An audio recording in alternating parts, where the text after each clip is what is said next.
Hello guys, আসসালামু আলাইকুম। সবাই কেমন আছেন? আশা করি গাইস সবাই ভালো আছেন। তো গাইস, এখন যে ভিডিওটা ট্রেন্ডিং কাঁপাচ্ছে, যে ভিডিওটা এখন সারা পৃথিবী কাঁপাচ্ছে, সেই ভিডিওটা আপনারা হয়তো জানা আছে। সেই ভিডিওটা হলো প্রেমের সমাধি। পাপ্পারাজের সেই 25 বছর আগের ছবি প্রেমের সমাধি। প্রেমের সমাধি মুভির একটি গান। সেই গানটি হলো প্রেমের সমাধি ভেঙে মনের শিকল চিরে পাখি যায় উড়ে যায়, আমার হৃদয় ভেঙে যায়।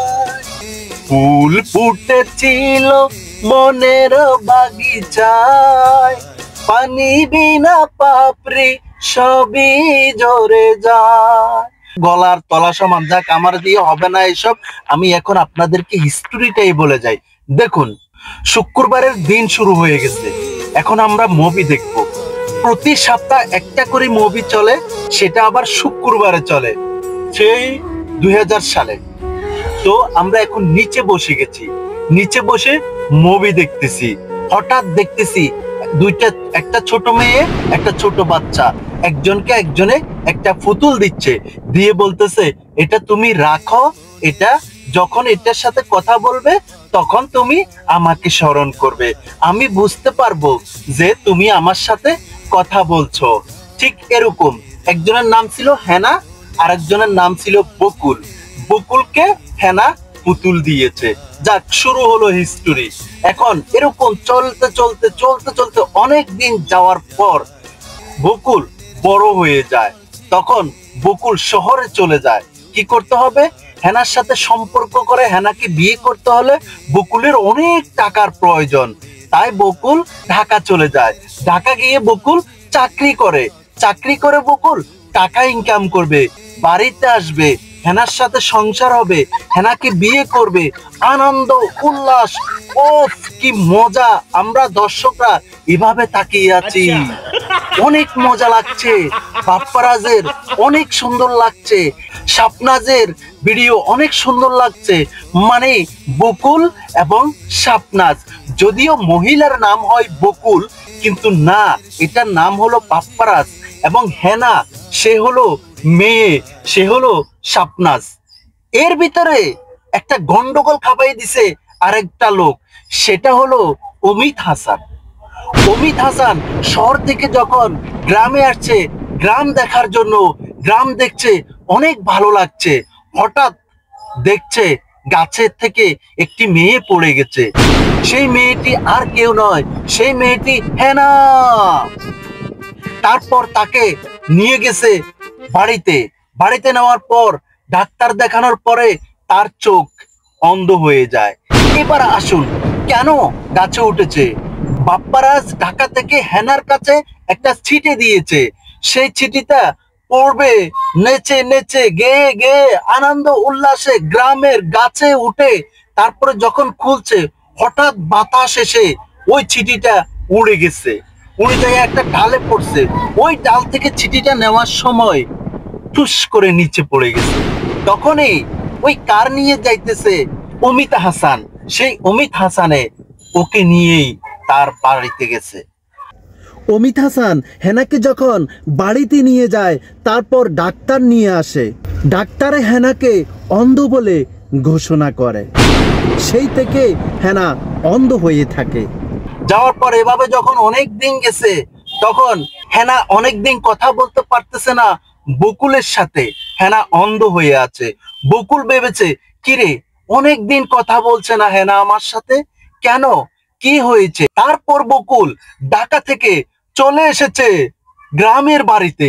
গ্রামের বাড়িতে এসে দৌড় মেরে চাচার কাছে গেছে। বাড়ি দেখে সে অবাক হয়ে গেছে। চাচা, চাচা, বাড়ি ঘরে তো সাজানো কেন? চাচা, হেনা কোথায়? হেনা কই? চাচা তখন বলছে আনোয়ার হোসেন। সে উঠে বলছে, হেনার তো বিয়ে হয়ে গেছে। তখন সে বকুল একটা চিৎকার মেরে বলছে, না, এ হতে পারে না। তখন সে বুঝতে পারে যে নদীর পাড়ে দিয়ে যাচ্ছে হেনাকে নিয়ে সেই অমিত হাসান একটি জাহাজের মতো একটি ট্রলার সাজিয়ে। তখন হেনা যাচ্ছে আর পাপ্পারাজ ওই দিক দিয়ে যাচ্ছে আর নদীর পারে পারে যায় যায় গান গাচ্ছে, প্রেমের সমাধি ভেঙে মনের শিকল চিরে পাখি যায় উড়ে যায়। তখন আমরা সবাই বসে আছি আর টিভির দিকে তাকিয়েছিলাম। টিভিটাও ছিল সাদা কালো, তারপরেও এত ইন্টারেস্ট লাগতেছিল ছবি, আর নিজের ভিতরে কান্না ধরে রাখতে পারতেছি না। কান্না আসতেছে আসতেছে, বকুলের দুঃখ দেখে কান্না আসতেছে আসতেছে, আর লাস্ট পর্যন্ত নিজেকে ধরে রাখতে পারলাম না, কান্নার জোয়ারে ভেসে গেলাম। যখন এই মুভিটা দেখি তখন সত্যি সত্যি কান্না করে ফেলি। আমি নিজেকে গুছিয়ে নিতে শুরু করি। তারপর শুরু হলো নিজের লাইফ। আমি কি করলাম, একটা ওয়াকম্যান কিনলাম, 350 টাকা দিয়ে একটা ওয়াকম্যান কিনলাম। কেনার পরে আমি ওই ওয়াকম্যানের ভিতরে একটা ক্যাসেট নিলাম, ঘুরে ঘুরে চলে ক্যাসেট। ওই ক্যাসেট নিয়ে আর ওয়াকম্যানের ভিতরে দিয়ে আমি সুন্দর করে সাথে সাথে ঘুরতাম আর শুধু প্রেমের সমাধির এই গানটি শুনতাম। এত ভালো লাগতো, অনেক ভালো লেগেছে। তো প্রিয় বন্ধুরা, মুভিটার একটু কাহিনী বললাম, কেমন লাগলো আপনাদের কাছে? বাস্তব যে কাহিনী, সেই কাহিনীটা বললাম। ওইখান থেকে দর্শকরাও উঠে চলে গেছে, আমিও চলে আসলাম। সেই থেকে মানে এই ছবিটা প্রায়, এই মুভিটা প্রায় 25 বছর ঢাকা পড়ে থাকে। এখন 25 বছর পর্যন্ত যেমন একটা ফাইল ঢাকা পড়ে থাকে, ধুলা ময়লা লাগে, আবার কেউ একজন এসে এটাকে থাপড়া চুপড়া দিয়ে উপরে রেখেছে। সেজন্য এটা এখন সারা পৃথিবী জুড়ে ভাইরাল হয়ে গেছে, ট্রেন্ডিং কাঁপাচ্ছে এই ভিডিওটা। আমি বাপ্পারাজের এত ভক্ত ছিলাম, আমি জানি বাপ্পারাজ রাঙ্গামাটি এসেছে, আমি রাঙ্গামাটি গিয়ে বাপ্পারাজের সাথে একটা সেলফি তুলেছি। আমি ওনাকে বলেছি আমি আপনার প্রেমের সমাধি ছবির পাগল, এবং আমি দেখেছি ওই ছবিটা। উনি আমাকে বলেছে ধন্যবাদ ভাইয়া। ওনার ভাইও ছিল সম্রাট, সাথে ওনার একটা মুভির শুটিং চলতেছে, কাটপিস 2 মুভি। তো সবাই ভালো, যদি সবার ভালো লাগে একটা সাবস্ক্রাইব করে দিয়েন, একটা লাইক করে দিয়েন এবং আমার সাথে থাকবেন। প্রিয় বন্ধুরা, আসসালামু আলাইকুম। নায়িকা ও বাপ্পার সাথে নায়িকার প্রেম ভালোবাসা, বিয়ে হয়ে যায় সেকেন্ড নায়কের সাথে, অমিত হাসানের সাথে।